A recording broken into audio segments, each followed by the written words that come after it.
just pop into the messaging, you can see we've got a test message in here. Pretty good on this display, you get quite a lot of text in there.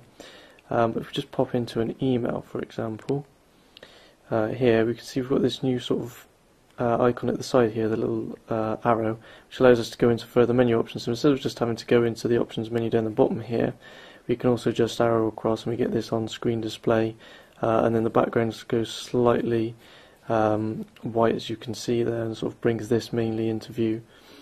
And we've got this sort of menu that pops up from the side in various different places of the UI now. As you can see, we've also got it in the contacts. You can just go across and we've got various different options, so rather than having to hit into the options menu here, we can just slide across and keep the rest of the things on the display as this menu shoots up from the side. So that's a pretty nice way of doing things, and a nice new addition to the Nokia interface there that I've not seen before myself. So I'm just going to move on to the internet browser now. So as you can see, we've now got the MobileBone mobile page loaded up. And it loads up pretty quickly. We're on the Wi-Fi connection now, but it loads up pretty quickly by both Wi-Fi and the 3G connection as well. This device has HSDPA and HSUPA, so it can have download speeds of up to, I think it was 10.2 megabits per second, and an upload speed of 2 megabits per second. And as you can see on the Wi-Fi connection, it loads up even full HTML pages pretty quickly. I mean, there's quite a few graphics on the MobileBone web page, and it can load them up quite quickly. Navigating around, you can see we get this little navigation window here at the side to help us navigate the page, which is pretty nice. And there's also a sort of array of different keypad shortcuts as well in the web browser, which you can see here, and then you can hide them and use them to quickly zoom in and out. For example, I'm pressing this key here to zoom out, and then the bottom you press the key with a little plus sign on it to zoom back in. So it's a pretty easy internet browser experience, pretty easy to use. Obviously not perhaps as good as maybe a touchscreen device where you can just flick on the display, but for a non-touchscreen device it's pretty good.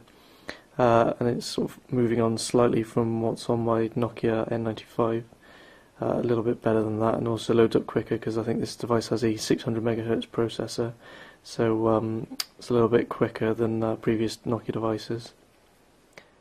Despite being a business device, the Nokia E52 actually deals with multimedia pretty well.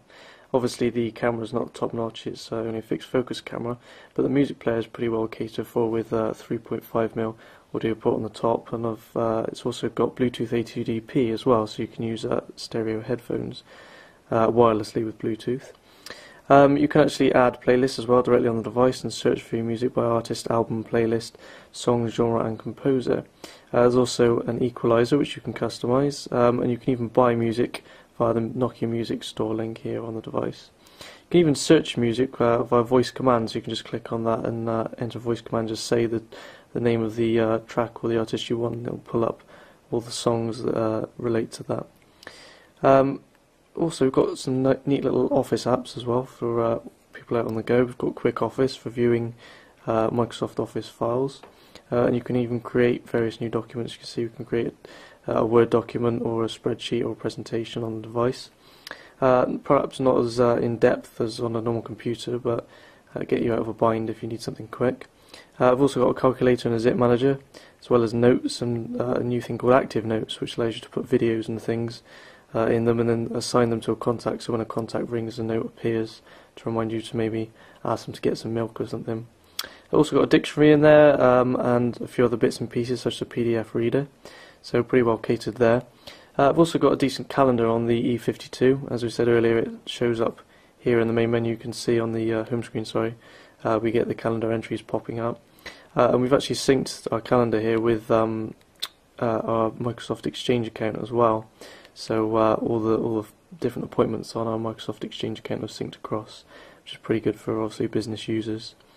We also synced from Microsoft Exchange our contacts, so all the contact images and bits and pieces came across perfectly well, as you can see down the bottom here. And also we've got various different details, email addresses and mobile numbers for each contact as well. So all that syncs across perfectly easily. So as a multimedia device, it's not too bad, and as a business device it's pretty good. Just to show you these quick one-touch keys in action, as you can see here, that takes us straight into the calendar, and if we hit the messaging key once, it takes us into that particular screen for the email. If we press and hold, it takes us into actually enter a new email, which is pretty handy. So anyway, that's the Nokia E52. I'm Ross Jeffers from mobileruin.com.